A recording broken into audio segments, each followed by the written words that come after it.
오늘은 역대상 개론인데요. 사실 역대상만 볼 것은 아니고 초반에는 전체적인 맥락과 개괄을 볼 필요가 있어서 우리 서론을 한번 보도록 하겠습니다.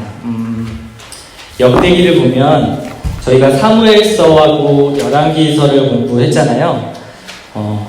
역대기가 사무엘서와 열왕기서 뒤에 배치되어 있는데 사실 많은 앞의 내용들이 역대기에 반복이 되는 것을 볼 수가 있어요. 똑같은 내용들이 계속해서 반복이 되는데 이것이 왜 그런지를 한번 살펴볼 겁니다. 그리고 역대기는 상하로 나뉘어져 있지만 사실 원래 하나의 이야기로 연결된 하나의 책이고요. 그리고 이 역대기에는 사무엘서와 열왕기서를 보충하는 부분을 기록해 놓은 것이 또한 역대기입니다. 그래서 왜 이미 한번 언급했던 같은 내용들을 역대기에서 반복하는 것일까? 이것은 한 가지 사건 하나의 역사이지만 결국에는 사무엘 열왕기서가 강조하는 관점과 역대기서가 강조하는 관점이 조금은 차이가 있다라는 거예요. 반복되고 있는 역대기 내용을 열왕기서와 또한 사무엘서와 비교하면서 보면 저희가 차이점을 더 잘 알 수 있습니다. 성경을 저희가 보다 보면 성경 각자의 저자마다 그 책이 말하는 의도와 그리고 강조하는 부분이 다 있거든요. 그런데 사실 그 강조하는 부분을 보려면 성경 전체의 맥락을 또한 한번 살펴볼 필요가 있어요. 성경이 어떠한 맥락에서 어떠한 렌즈로 성경을 봐야만 그 저자가 말하는 것을 알 수 있는가 할 때 우리는 삼위일체 하나님의 렌즈로 봐야 돼요. 첫 번째는 하나님의 나라라는 관점. 이 성경은 하나님께서 천지를 창조하시고 다시 예수 그리스도께서 부활하실 그때까지 하나님의 나라를 이뤄가는, 하나님의 나라를 확장해가는 관점. 이 첫 번째 관점이고요. 또 하나는 우리가 가장 중요하게 생각하는 구원의 관점인데 이거는 예수 그리스도로부터 주어지는 것이기 때문에 예수 그리스도 관점으로 읽어야 된다는 거예요. 모든 성경은 예수 그리스도를 바라보는 지향하는 관점이 있다 라는 관점으로 봐야 되고요. 또 하나는 지금 이 시대에는 성령께서 우리와 함께 일하시잖아요. 성령 하나님께서 우리 안에 내주하시고 이제 우리를 통해서 일하시는데 그것을 통해서 일하시는 성령님의 렌즈로 봐야 해요. 그래서 삼위일체 하나님이 우리가 성경을 볼 때 모두 다 함께 일하시고 이 세 관점으로 봐야 된다는 거예요. 그런데 사실 이 어느 한 곳에 치우치게 되면 균형을 잃게 되거든요. 그래서 예수 그리스도 중심, 구원 중심으로 너무 가다 보면 개인 구원, 자기만 구원받고 자기만 축복받고 끝나버리는 그러한 좀 부작용들이 있습니다. 그래서 성경을 읽을 때는 하나님 중심적 읽기, 예수 그리스도, 예수 중심적 읽기, 그리고 성령님 중심적 읽기로 우리가 성경을 읽어야 한다라는 거예요. 그래서 이 역대기는 이제 다시 오실 예수 그리스도를 지향하는 렌즈로 보면 되겠습니다. 그래서 열왕기 역대기는 모든 왕들의 역사를 다루고 있어요. 이스라엘의 남왕국, 그 다음에 북왕국의 모든 왕들의 역사를 다루는 책이고요. 그래서 열왕기서를 보면 솔로몬 시대부터 바벨론 포로로 잡혀간 여호야긴 왕 때까지의 이야기를 기록하고 있죠. 북이스라엘과 남유다 전체 왕들의 이야기가 다루고 있어요.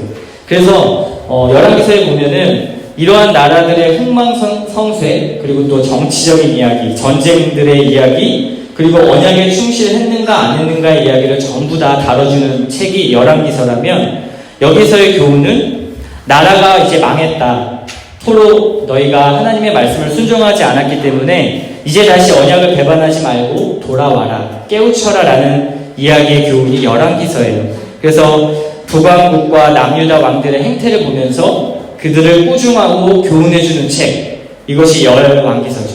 그래서 사무엘서나 열왕기서는 상당히 꾸짖는 톤이 강해요. 선지자들이 계속 등장해서 너희 이렇게 살면 안 돼, 하나님 앞에 불순종하면 안 돼 라는 톤이 강한데 역대기서는 그와 반대로요, 굉장히 격려하고 보듬어주는 책이라고 보시면 될 것 같아요. 역대기서는 처음에 1장을 보면 족보가 시작되거든요. 9장까지. 굉장히 이제 졸린 책으로 많이 알려져 있는데 아담부터 그 족보가 시작이 돼요. 아담부터 시작을 해서 바벨론 포로에서 귀환한 사람들까지의 이 족보의 내용이 등장하는데요. 되게 신기한 것은 굉장히 남유다 중심적으로 이 책이 쓰여졌다는 거예요. 북이스라엘 왕들은 거의 언급을 하지 않고요.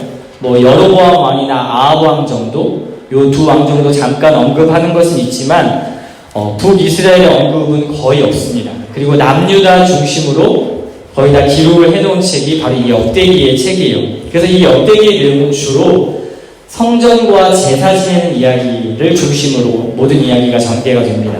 그리고 왕들에 대해서 적을 때에도 성전과의 관계 속에서 이야기를 해요. 그러니까 중심은 성전 중심이라는 거죠. 그리고 또 신기한 거는 선지자에 대한 언급이 별로 없어요. 그리고 관심이 많은 것은 다윗 왕조에 대한 관심이 굉장히 많습니다. 그래서 주로 솔로몬과 다윗 얘기가 거의 주를 이루고 있는데요. 그것은 이제 또 하나 지속되는 것은 하나님의 은혜를 계속해서 지속하며 강조해주는 책이 이 역대기의 책이에요. 왜냐하면 바벨론 포로에서 귀환한 백성들을 대상으로 쓴 책이기 때문에 그들에게 위로와 권면이 상당히 필요했거든요. 그래서 이들을 꾸짖고 돌아오라 이런 메시지라기보다는 그들이 이제는 소망을 품고 다시 오실 메시아 그리고 그리스도 왕의 소망을 품고 살아가라는 그런 희망을 주는 메시지 쪽에 격려하고 보듬는 그러한 성격의 책이 바로 이 역대기서입니다. 역대기서의 시대 배경을 보면요, 저희가 잘 알고 있듯이 북이스라엘이 아수르에게 멸망을 했잖아요. 그때가 주전 722년경이었어요. 그리고 나서 얼마 뒤에 이제 주전 586년경에 바벨론 군대에 의해서 다윗 왕조가 무너지게 되죠. 그리고 예루살렘이 함락되고 성전이 불타는 사건이 일어나요. 이때 이제 예루살렘을 함락했던 그 바벨론이 결국에는 주전 538년에 페르시아에게 정복을 당하는 사건이 일어납니다. 그래서 우리가 저번에도 배웠던 에스라와 느헤미야서를 통해서 고레스의 칙령을 배웠었잖아요. 사실 이 역대기의 맨 마지막에 보면 이 고레스의 칙령을 끝으로 이 책이 마무리가 되는 것을 볼 수 있는데 이 내용이 굉장히 중요해요. 그래서 이 시대의 배경은 고레스 페르시아 왕을 통해서 그 예루살렘으로 귀환한 그 백성들에게 쓰여진 책이기 때문에 그 시대를 말하고 있고요. 우리 에스라 이해를 돕기 위해서 에스라 1장 한번 1절부터 3절까지 한번 내용을 다시 한번 읽어보고 점검하며 나가겠습니다. 에스라 1장부터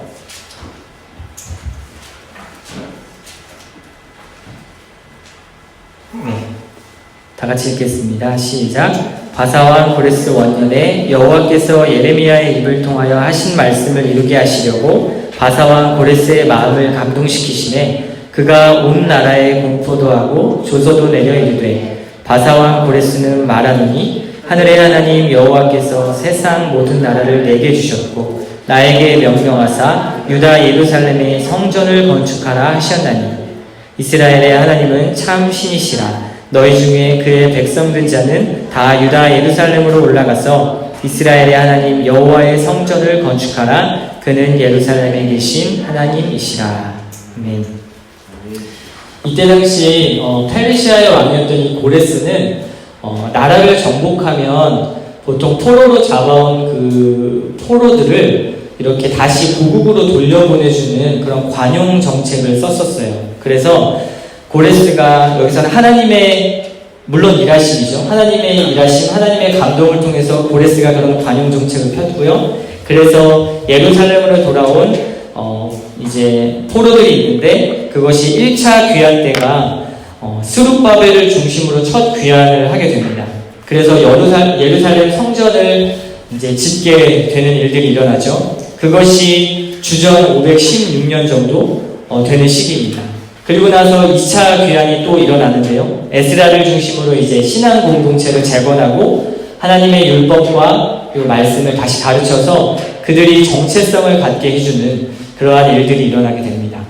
그리고 마지막으로 주전 445년에는 느헤미야를 통해서 유다 총독 느헤미야를 통해서 성벽을 재건하는 일이 일어나게 되죠. 이때가 이제 이 시기가 이 역대기가 기록되는 그 배경의 시대입니다.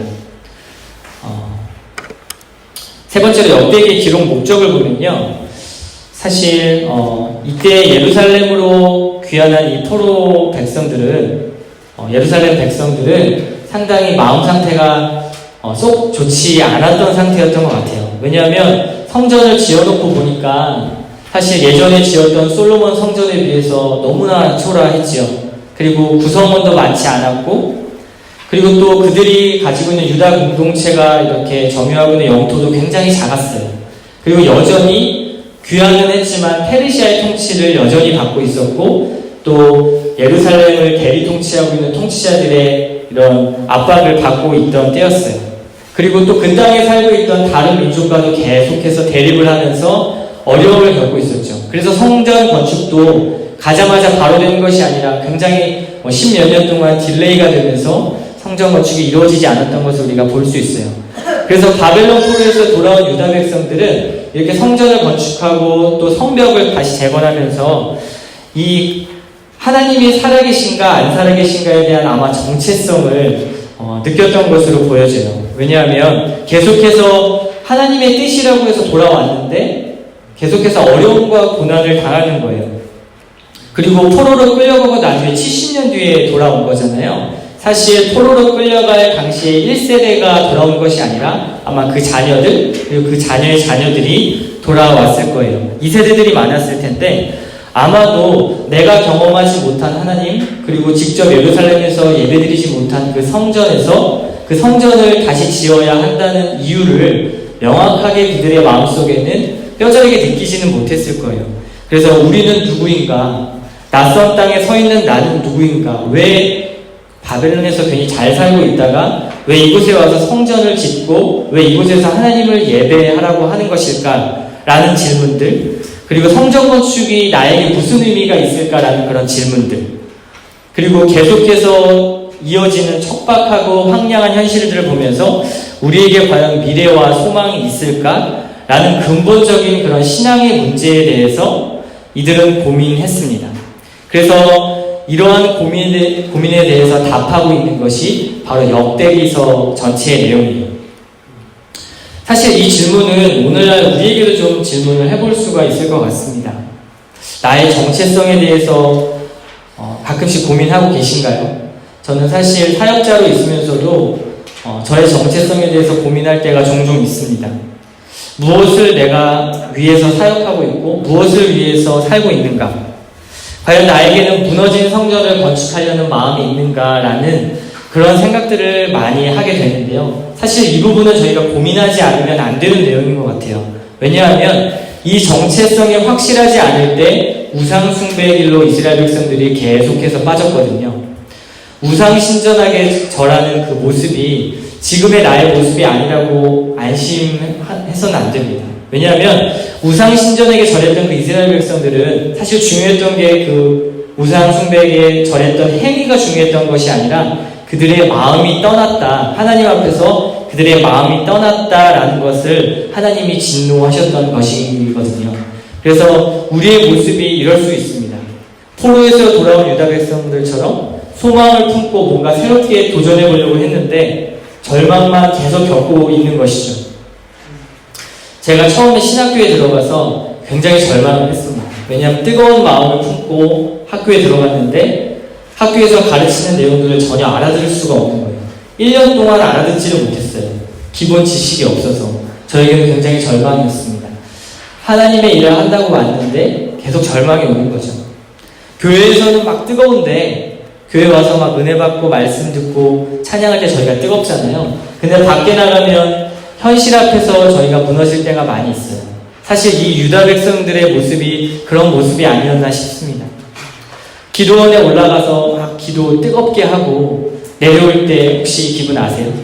이제 세상에 나가면 내가 세상을 정복하리라 라는 마음을 가지고 사실 내려오는데 내려온 지 뭐 한 2-3시간도 안 돼서 세상 앞에 무릎 꿇는 나의 모습, 가치관에 충돌하는 나의 모습들을 보면서 이 유다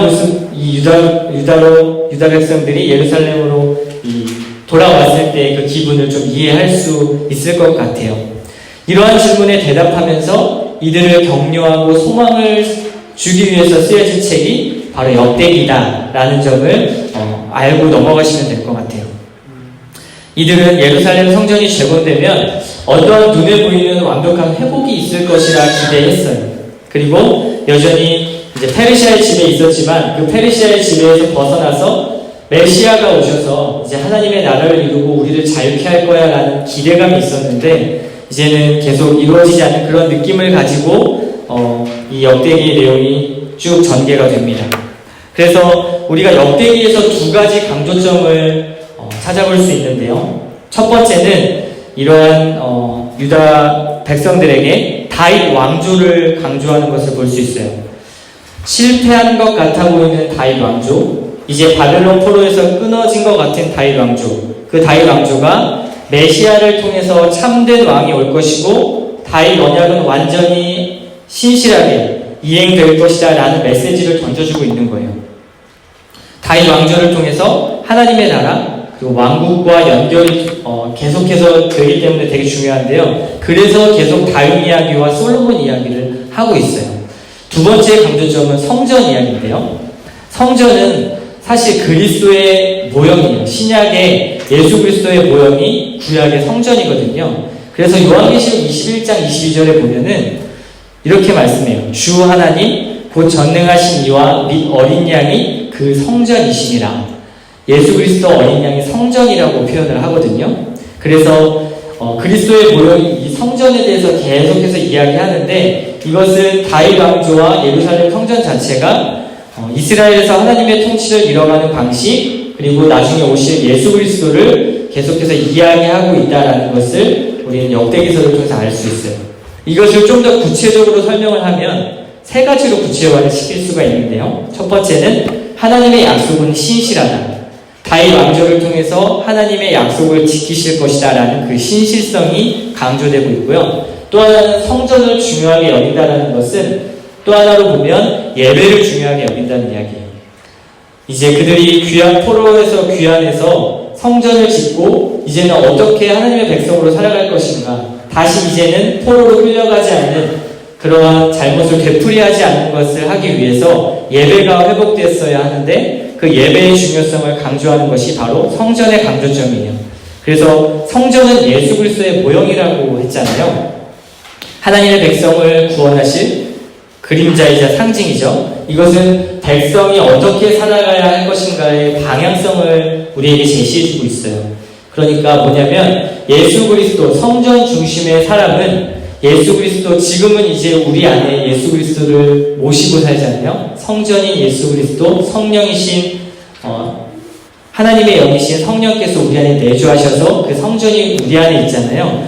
그 성전을 모시고 살 때 그 삶이 능력이 되고 이제 예수 그리스도의 삶을 본받아 따라 살아간다는 것을 이야기해주고 있는 거예요. 그래서 그것을 지금 이 시대에 적용하면 그렇고요. 이 시대에는 이제 오실 메시아를 계속해서 예표하고 보여주고 말해주고 있다는 거예요. 그래서 성전은 예배를 강조한다라는 것을 보시면 되겠고요. 세 번째는 기독론적 목적이 있는데요. 무슨 얘기냐면 성전과 다윗 왕조 자체를 강조한다는 것은 제가 예수 그리스도를 바라보게 하는 것이라고 말씀드렸잖아요. 이것을 통해서 이제는 구원하실 예수 그리스도, 단순히 왕으로 오시는 예수 그리스도가 아니라 우리를 구원하시고 우리의 삶에서 나타나신 예수 그리스도를 바라보게 한다는 거예요. 그래서 마태복음 12장 6절에 보면 이렇게 말씀해요. 성전보다 더 큰 이가 여기 있다 라고 말씀하고, 아까 계시록 21장 22절의 말씀처럼 어린 양이 그 성전이다 라는 것을 말씀해 주죠. 이것은 성전이 건물도 아니고, 그러니까 건물 자체가 성전이라는 것을 말하는 게 아니에요. 그리고 어떠한 종교기구를 강조하는 것도 아니고요. 이 성전 자체는 예수 그리스도를 얘기한다라는 것이죠. 그래서 예배를 통해서 그 예수 그리스도를 깨우고, 그리고 그 성전을 통해서 하나님 앞에 계속해서 예배를 회복하며 나아간다는 것을 강조하는 것이 바로 이 강조점입니다. 이것이 이제 역대기의 신약적 중심인데요. 이것을 강조하기 위해서 아까도 말씀드렸다시피 다윗과 솔로몬의 이야기를 계속해요. 그리고 사무엘과 열왕기서의 이야기와는 다르게 다윗과 솔로몬에 대해 단점, 나쁜 점을 일체 얘기하지 않습니다. 오히려 좋은 점만 계속 얘기를 하고요. 놀라울 만큼 다윗과 솔로몬의 오류에 대해서 감춰주는 책이 바로 이 역대기예요. 그럼에도 불구하고 다윗과 솔로몬조차도 실패한 왕이라는 것을 보여주는 것이 또 역대기입니다. 근데 딱 하나 다윗이 실수한 것을 강조하는 부분이 있는데요. 그게 역대상 21장에 이제 등장을 해요. 그것은 이따가 좀 얘기를 하겠고요. 솔로몬에 대한 잘못은 어떠한 언급도 없어요. 솔로몬이 원래 마지막 때에 상당히 부패하고 우상숭배하고 그리고 이방 여자와 결혼하고 하는 잘못들을 저지르잖아요. 그런 어떤 언급도 하지 않아요. 왜냐하면 다윗과 그리고 솔로몬이 굉장히 잘했던 것이 뭐냐면 성전에서 예배드리는 것, 그리고 성전을 지었던 것, 그리고 성전 기도와 찬송을 잘했던 왕들이었어요. 그래서 언약 백성의 정체성을 유지하고 그리고 나아가는 데 있어서 이 두 왕이 결정적인 역할을 했기 때문에 이 두 왕을 강조함으로써 이 포로로 귀환한 유다 백성들에게 메시지를 던지고 있는 거예요. 그래서 어떻게 보면 이 두 왕을 이상화한 왕으로 강조를 하고 있는 것이 역대기입니다. 그리고 특이한 점은 역대기의 마지막은 성전 명령으로 마무리가 돼요. 아까 우리가 읽었던 그 고레스의 칙령으로 끝난다는 그 의미가 성전을 지으라는 명령이잖아요. 근데 사실 역대상 1장에 보면 아담의 족보로부터 시작이 되는데 이 아담의 족보가 시작될 때 하나님이 천지를 창조하실 때 그 천지를 창조하신다는 그 의미가 사실 우주론적으로 보면 전체 이 세상은 성전의 개념으로 창조를 하셨어요. 그래서 그레고리 밀이라는 신학자가 성전신학이라는 책을 쓸 때 굉장히 화두가 되었는데요. 이 세계, 우리가 살고 있는 이 세계를 성전의 개념으로 본 거예요. 그래서 아담에게는 그 성전을 건축하고 성전을 잘 세워나가는 사명과 임무를 준 것인데 이제 그 아담이 결국 실패하고 말았죠. 그래서 이 성전의 건축의 개념으로 볼 때 이 아담도 그런 임무가 있었다. 그런데 이 역대하 마지막에 보면 고레스를 통해서 예루살렘으로 귀환하는 백성들에게 성전을 건축하라는 명령이 떨어지잖아요. 그러니까 역대상 1장부터 그 역대하 36장의 마지막 부분에 이르기까지 강조하는 것은 성전이다. 성전을 건축하라는 명령과 그것을 통해서 다윗 왕조가 강조되고 있다라는 것을 염두에 두고 역대기를 읽으시면 상당히 읽기가 수월하실 겁니다. 이제 역대기 전체 구성을 한번 들어가 보도록 할게요. 1장부터 9장까지는 계속해서 족보 이야기가 등장을 해요. 아담의 족보부터 포로 귀환에 이르기까지의 족보. 그래서 이 족보를 통해서 하나님의 섭리가 얼마나 오묘한가를 보여주고 있는 이야기고요. 그리고 크게 나눠서 10장부터 29장까지의 내용은 다윗의 통치 이야기를 하고 있어요. 다윗이 성전 건축에 얼마나 매진하고 있는가에 대해 집중하고 있고요. 다윗 언약이 또 역대상 17장에 등장을 합니다. 역대하는 1장부터 9장까지 솔로몬의 통치와 성전 건축 그리고 봉헌에 대해서 이야기를 해요. 그러니까 역대상은 다윗에 대해서 이야기를 하고 있다면 역대하는 솔로몬의 이야기로 이제 넘어오게 되고요. 그리고 역대하 10장부터 마지막 장까지는 솔로몬의 성전, 열심히 지었던 그 솔로몬의 성전이 파괴되고 오염되고 이제는 결국 유다가 멸망해버리는 이야기를 역대하 10장부터 36장까지 이야기하고 있습니다. 역대상 1장 9장은요 사실 이렇게 그냥 읽으면 굉장히 재미없고 졸린데 이 의미를 알고 읽으면 잘 읽혀지는 것 같더라고요. 먼저 이 아담에서 족보를 시작하는 의미부터 한번 볼게요. 이스라엘뿐만 아니라 모든 인류가 하나님의 피조물이다라는 것을 강조하기 위해서 아담에서 시작을 하는 거예요. 하나님이 지으신 아담이 후손이다. 아담의 후손들이고 모든 민족이 하나님의 피조물이다라는 것을 강조하는 것이죠.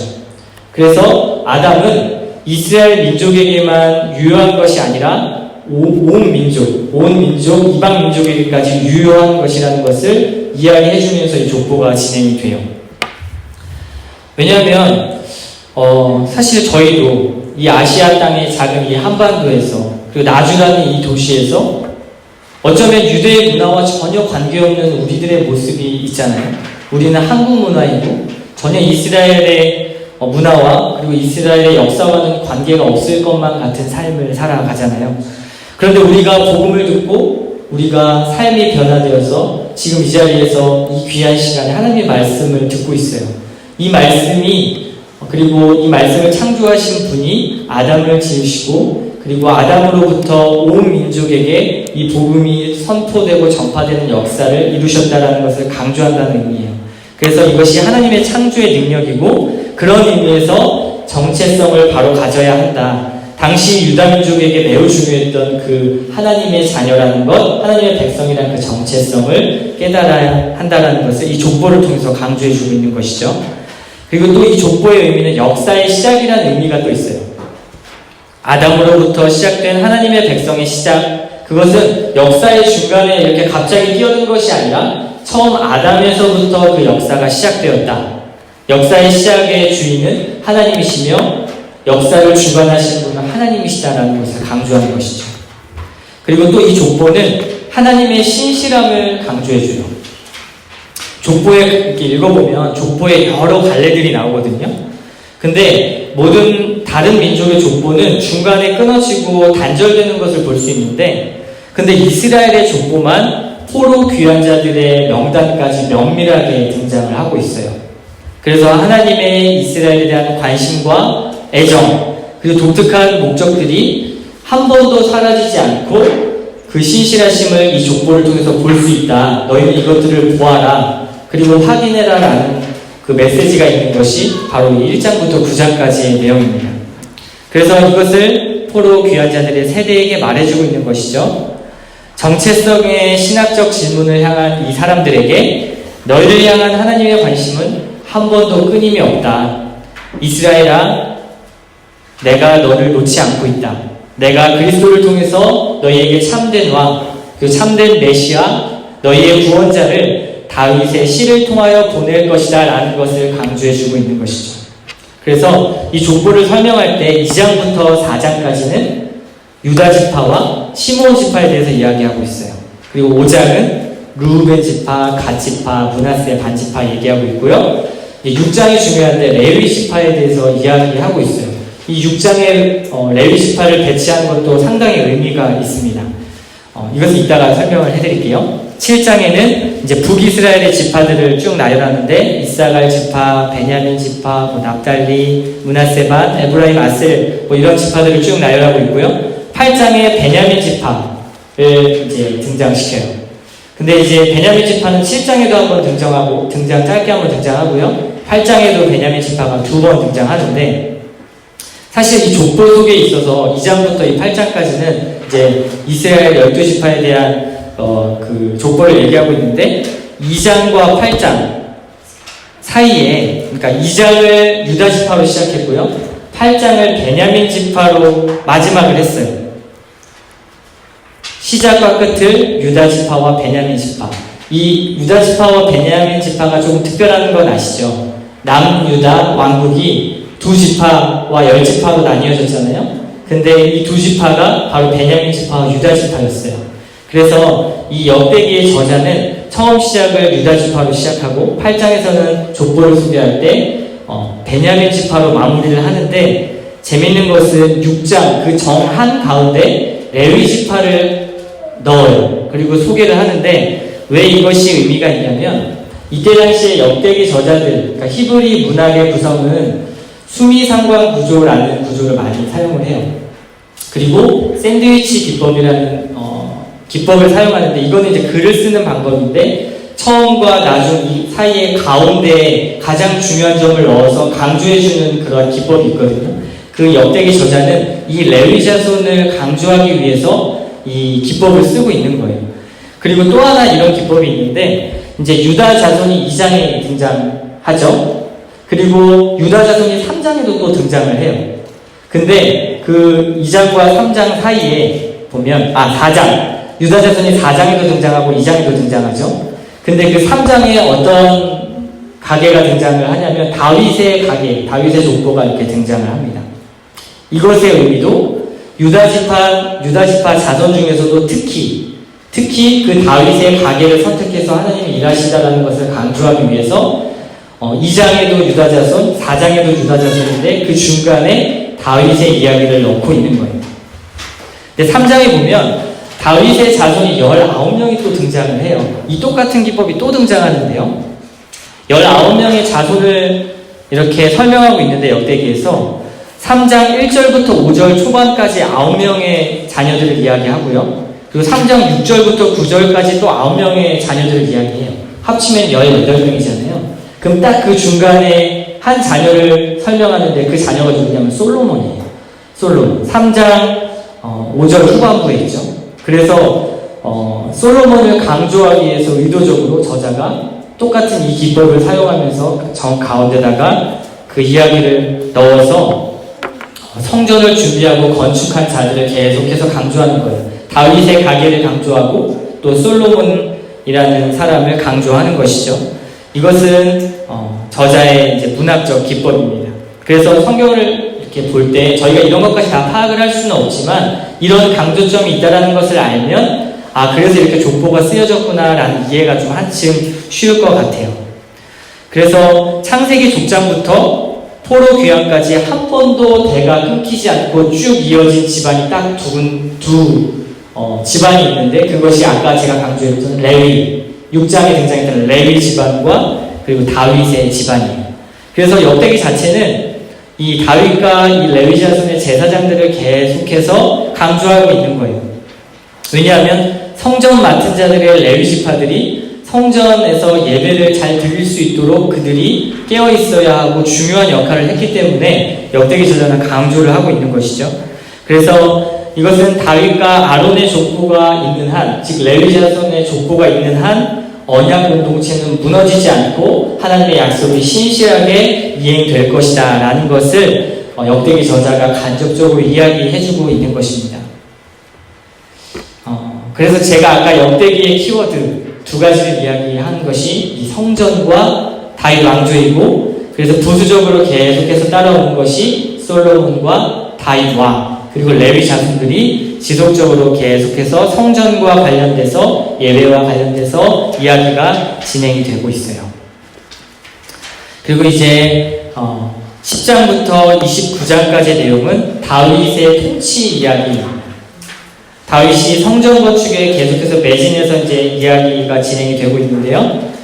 사무엘서에서도 이와 같은 이야기가 이미 등장을 했어요. 근데 큰 차이가 있다면 아까도 얘기했지만 다윗 왕이 선한 왕으로 묘사되고 있어요. 다윗의 연약함, 부도덕함, 밧세바를 범했던 거, 사울에게 쫓겨나서 광야에서 비참한 삶을 살았던 거, 이런 우리아를 살인 교사한 거, 이런 등등등 여러 가지 일들을 전부 다 그냥 역대기에서는 언급을 하지 않습니다. 근데 여기서 이 다윗의 결점을 생략했다라는 것을 어떤 의도로 정확히 우리가 봐야 되는 걸까요?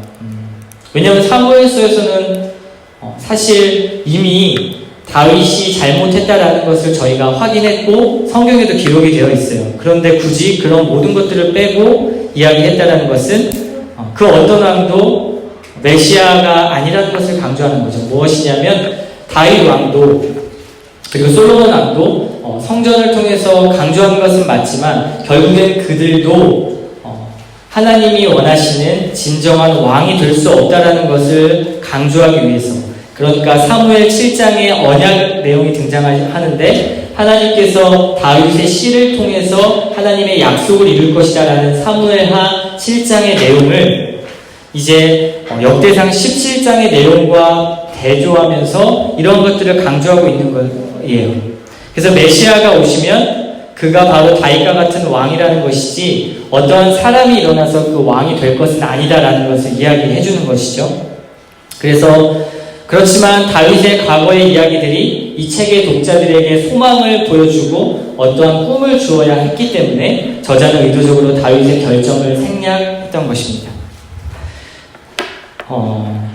그리고 이제 사무엘서에서 보지 못한 새로운 내용들이 좀 추가되는 내용들이 역대기서에 있어요. 그래서 다윗을 매우 긍정적인 관점에서 진술하는데 그것이 22장에서 29장까지 성전 건축 준비를 하는 내용은 사무엘서에서 등장하지 않습니다. 열왕기서에서.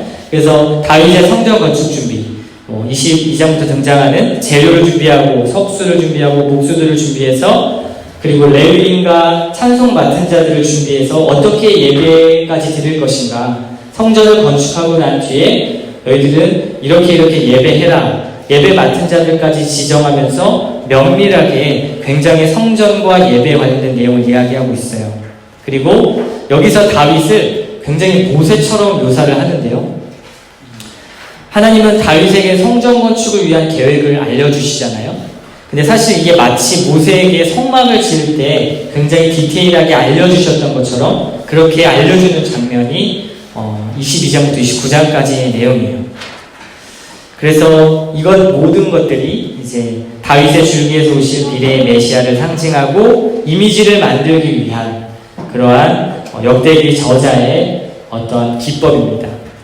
그래서 10장부터의 내용은 사실 간단하게만 언급하고 넘어가도록 할게요. 10장은 이제 왕권이 바뀌는 건데, 왕권을 이제 설명해 주는데 사울 왕에서 다윗 왕으로 넘어가는 장면, 그리고 11장부터 12장까지는 다윗의 용사들, 즉 다윗의 군대를 모으는 장면이고요. 그리고 13장부터 16장까지는 언약궤, 그리고 언약궤를 예루살렘에 안치하는 장면이 등장해요. 그리고 17장이 좀 중요한데 다윗 언약의 이야기예요. 이것을 이제 사무엘하 7장의 내용과 대조해서 이따가 한번 살펴보도록 할게요. 그리고 18장부터 20장까지는 다윗 왕국의 부흥 이야기, 즉 다윗 왕국이 영토를 확장해 나가는 이야기를 반복해서 진술하고 있고요. 그리고 21장부터 26장까지는 다윗이 성전 건축을 얼마나 섬세하게 준비하고 있는가, 설계도까지 준비하고 규정을 만들고 조직을 만들고 하는 내용들이 등장합니다. 이 내용은 사무엘서나 열왕기서는 등장하지가 않아요. 그리고 27장에는 다윗의 군대 이야기가 등장하고 마지막 28장부터 29장까지가 이제 왕권이 교체되는 거예요. 다윗 왕으로부터 솔로몬 왕에게 그 왕권이 이양되는 장면이 등장을 합니다. 역대하로 넘어가면 솔로몬의 이야기가 시작되겠죠. 이제 이 10장부터 29장까지의 내용 중에서 우리가 중요한 거 한 2가지 정도만 짚고 마무리를 하도록 할게요. 일단 아까 말씀드렸던 사무엘하 7장과 역대상 17장에 이 다윗 언약에 굉장히 미묘한 차이가 있는데, 똑같은 내용이 반복이 되는데 상당히 미묘한 차이가 있고요. 신학적으로도 굉장히 중요한 부분이기도 해요. 뭐냐면 사무엘하 7장에서는 이렇게 말씀하죠. 다윗이 하나님의 집을 지어드리려고 했는데 하나님께서 필요 없다, 네가 무슨 내 집을 짓냐, 내가 너의 집을 지어줄게, 이렇게 말씀하시죠. 그러나 너의 아들이 나의 집을 지을 거다, 그리고 나는 너의 왕조를 영원히 지켜줄 거라는 언약이에요. 그래서 7장 13절 내용을 보면 그 말씀이 이렇게 말씀하죠. 내가 내 몸에서 내 씨를 내 뒤에 세워 그의 나라를 견고하게 하리라.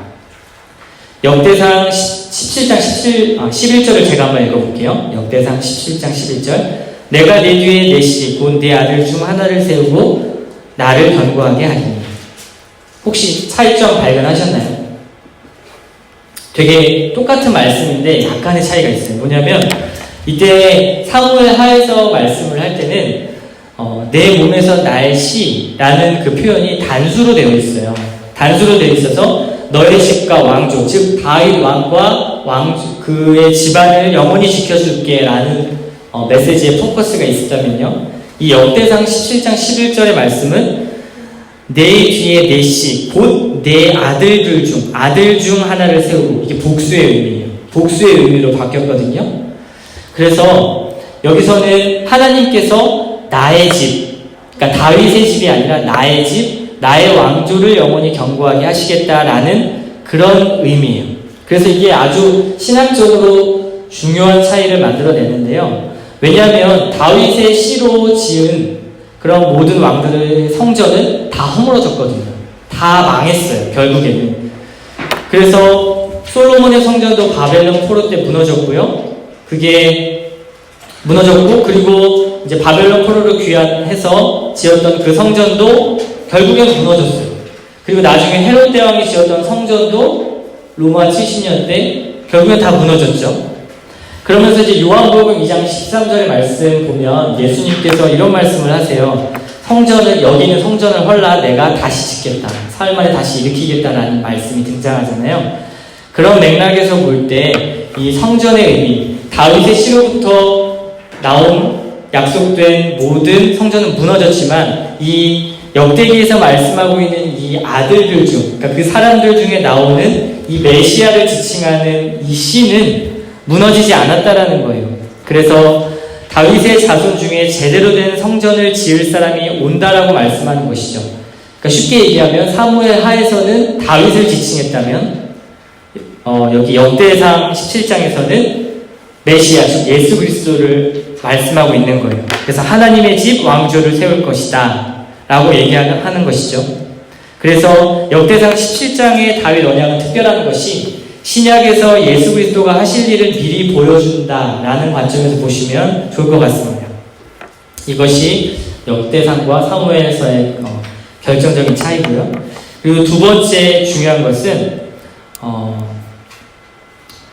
역대기 저자가 다윗의 나쁜 이야기를 하지 않잖아요. 근데 아까 제가 잠깐 나중에 말씀드리겠다고 한 다윗의 유일한 단점이 21장에 기록이 됐는데 그게 뭐냐면 인구조사예요. 다윗 왕이 인구조사. 근데 21장 또 앞부분에 이 역대기 저자가 이 다윗을 약간 좀 커버하려는 의도가 보이는데 이제 사탄이 지시했다라는 이야기를 앞에다가 넣어요. 21장 앞에. 그래서 다윗이 북극 광명을 성취를 하고 나서 이제 영토도 많이 얻고 그리고 나라가 좀 부국해졌죠. 그랬을 때 다윗이 이제 그러면 약간의 교만한 마음이 들어서 우리 백성이 얼마나 될까? 나의 군대는 얼마나 되나 한번 헤아려보는 하나님께서 원하시지 않는 일들을 진행하게 됩니다. 그래서 하나님의 마음을 거스리게 되죠. 그래서 다윗과 솔로몬의 왕국은 하나님의 선물로 주신 것인데 그것을 착각하고 자신의 교만함으로 그 인구조사를 하는 장면이 등장을 합니다. 우리도 그럴 때가 좀 많은 것 같아요. 어떤 일이 잘 되고 그 일을 좀 잘 해내면 나도 모르게 내가 잘 해내서 나의 힘으로 해냈다는 그 성취감에 도취돼서 뭔가 또 도전하고 싶고 또 거기에 하나님의 영광이라고 얘기하지만 나의 마음 깊숙한 곳에서는 나의 능력을 찬양하는 그런 일들이 많이 있습니다. 다윗도 그 모든 전쟁의 승리와 부국 강병은 하나님께서 주신 것인데 그것을 자신의 힘으로 한 것으로 착각을 했던 것 같아요.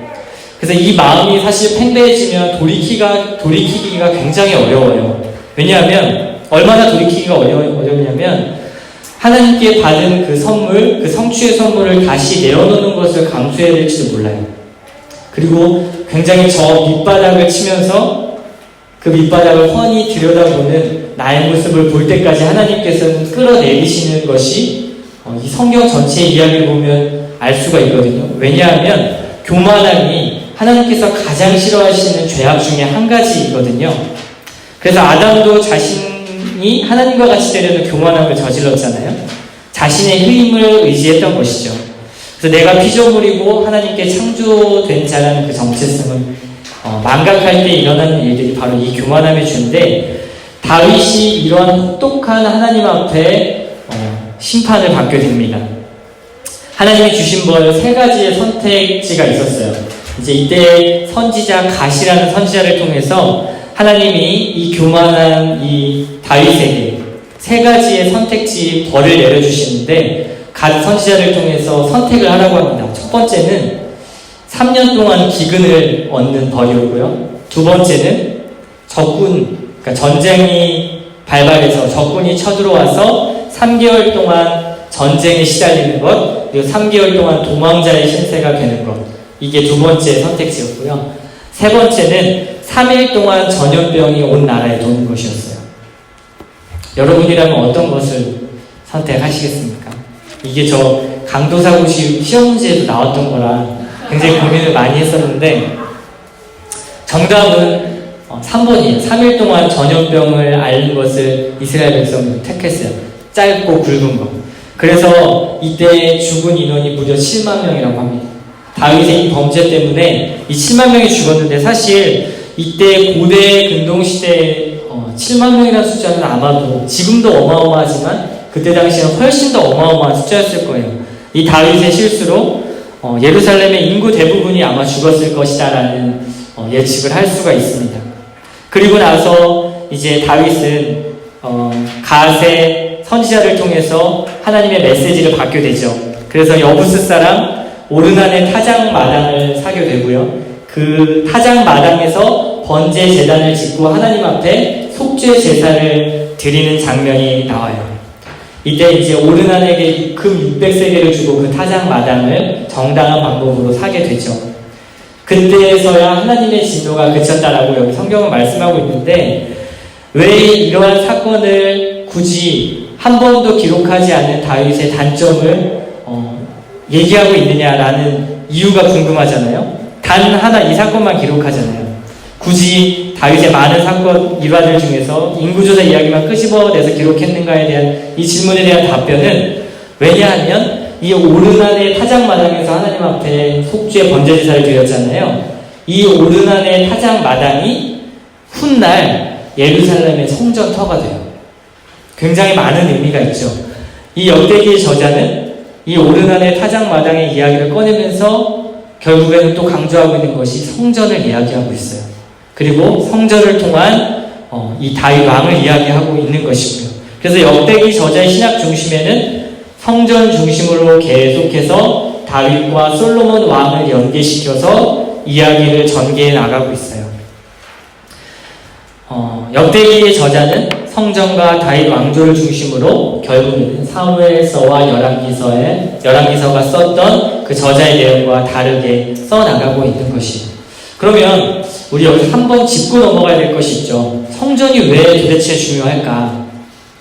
이 성전이 왜 중요하냐면, 지금도 저희에게 성전은 중요하지만 반역한 백성, 그러니까 아담을 통해서 하나님과의 관계가 끊어진 그 백성들이 제사를 통해서 하나님 앞에 나아갔지만 이제 성전을 통해서 하나님의 임재를 경험하게 됐잖아요, 이스라엘 백성들이. 그래서 이 성전은 하나님과의 교제를 계속해서 지속해주고 연결시켜주는 가장 큰 수단이 되었던 게 이 성전이었어요.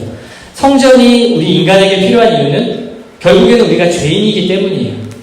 성전 안에 거하시는 거룩한 하나님, 우리가 죄인이기 때문에 하나님께서는 성전 안에서만 거하실 수 있었던 거예요, 이때 당시. 그래서 우리가 하나님 앞에 직접 또 나가지도 못했잖아요. 대제사장을 통해서 나아갔지만 이 성전을 통해서 하나님께서 교제의 기회를 열어주시고 하나님께서 우리와의 만남을 허락하신다라는 의미이기 때문에 이 성전이 중요했고요. 그리고 하나님이 임재하시는 장소였기 때문에 이 성전이 중요했습니다.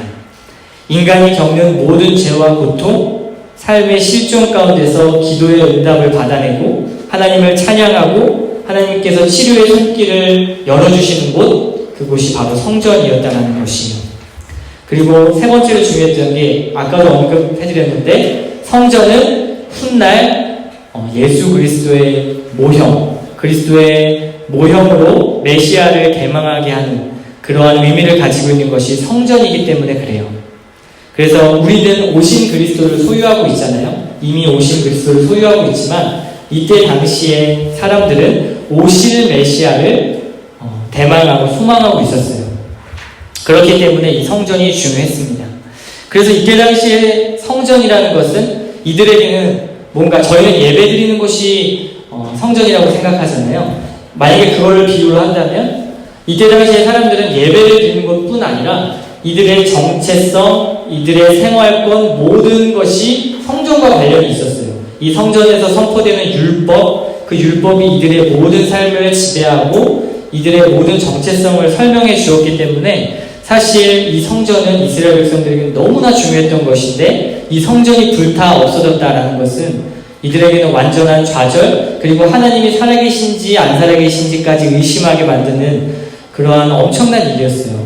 그래서 포로에서 귀환하고 나서 이 성전을 다시 짓는다는 의미 자체가 너무나 중요했던 것이죠. 근데 이 성전을 복귀하고 나서도 하나님의 일들이 일어나지 않는 이들의 좌절, 이들의 아픔, 이런 것들을 이 역대기서를 통해서 하나님께서 회복하시고 여전히 일하시고 하나님께서 너희들에게 은혜를 베푸실 것이다 라는 것을 강조해주고 있는 책이 바로 이 역대기서입니다. 우리는 여기서 이제 결론을 좀 맺어볼 수 있을 것 같아요. 사실 이 역대기서의 저자가 계속해서 성전을 강조하고 그리고 예배드리는 모습을 강조하고 있어요. 왜냐하면 족보를 통해서 레위 자손을 강조했고 그 레위 자손이 맡은 예배의 임무들을 강조했기 때문에 이 성전과 예배는 뗄래야 뗄 수 없는 관계가 되는 것이죠. 오늘날의 성전은 어딜까요? 오늘날의 성전. 하나님께서 고린도전서를 보면 우리 몸 자체가 성전이라고 하셨어요. 그리스도의 몸된 성전. 사실 많은 사람들이 교회를 성전이다, 이제 성전을 우리가 지을 거다라는 이야기들을 많이 하잖아요. 근데 사실 교회 자체가 성전이라는 표현은 사실 잘못된 거예요. 교회는 우리 성전된 많은 교회는 공동체가 모여서 예배를 드리는 장소가 교회이고요. 성전이란 개념 자체는 하나님께서 이미 우리에게 허락하셨고 몸된 예수 그리스도의 성전을 우리가 모실 때에 우리 자체가 하나님의 몸된 성전이 된다는 것, 그 개념을 알고 계시면 될 것 같습니다. 그래서 그런 관점에서 나는 예수 그리스도 된 성령의 몸된 성전을 품고 있는가? 라는 질문을 던져야 할 거예요. 이 역대기서를 통해서 우리가 마지막에 던져야 할 질문은 나의 성전이 내 삶 속에서 얼마나 집중되고 있는가라는 것을 강조하는 것이죠. 이때 당시에 유대 사람들이 성전을 중요하게 여겼던 것처럼 지금 우리가 성전을 중요하게 여긴다고 하면 그 성전을 모형으로 한 예수 그리스도, 그 모형 되신 예수 그리스도가 우리 안에 있다는 것이 얼마나 우리의 삶에 영향력을 끼치고 우리의 삶에 파급력이 있느냐라는 것을 우리가 살펴볼 필요가 있다는 것이에요. 그래서 사실 우리는 이런 몸된 그리스도, 성전인 그리스도를 우리가 소유하고 있으면서도 사실 돈도 많이 벌고 싶어 하잖아요. 그러니까 이 성전된 예수 그리스도 한 분으로 만족을 못 하잖아요. 주님도 갖고 돈도 많이 벌고, 주님도 갖고 높은 이름도 얻고, 주님도 갖고 이 행복 저 행복 다 얻기를 원하잖아요. 그런데 이 역대기 저자는 그런 것 하지 말라는 것이에요.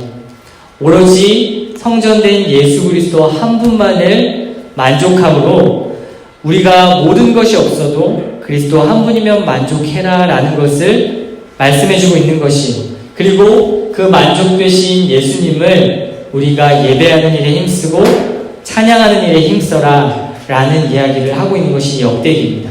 사실 아까 제가 말씀드렸던 이 문학적 구조를 살펴볼 때 사실 여기 역대상에 보면 찬양하는 장면이 나와요.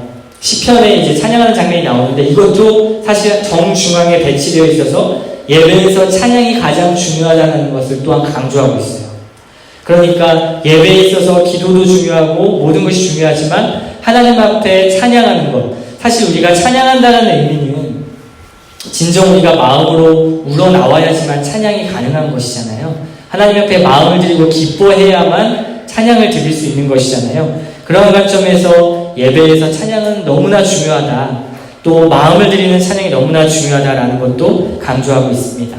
그래서 이 역대기서를 통해서 마지막 하나님께서 하시는 말씀은 유다 백성들에게 신실한 하나님께 신실하게 성전을 통해서 하나님을 예배하고 찾으라라는 메시지를 던지고 있고요. 그리고 왕들의 이야기, 선지자들의 이야기를 통해서 다윗 왕조의 약속을 이루실 하나님의 신실하심을 의지해라. 하나님의 왕국은 결국에는 이루어질 것이고 하나님의 나라는 결국 이루어질 것이다라는 그 말씀을 하고 있는 것입니다. 이 결론은 우리에게도 동일하게 적용되고 있는 것이겠죠. 우리가 이 성전된 하나님 나라를 이루실 예수 그리스도를 붙잡고 하나님 앞에 신실하게 예배드리며 나아갈 때 이 유다 백성, 포로된 백성들처럼 우리가 고난이 있고 어려운 일이 있고 뭔가 소망은 있지만 내 현 시대는 하나님이 보이지 않는 것 같은 그런 삶을 살 때 하나님께서 이 역대기의 말씀을 붙잡고 하나님께서 이루실 하나님의 나라와 하나님의 약속을 믿고 나아가는 그 말씀인 것 같습니다. 네, 여기까지가 역대상 이야기를 한번 나눠 보았습니다.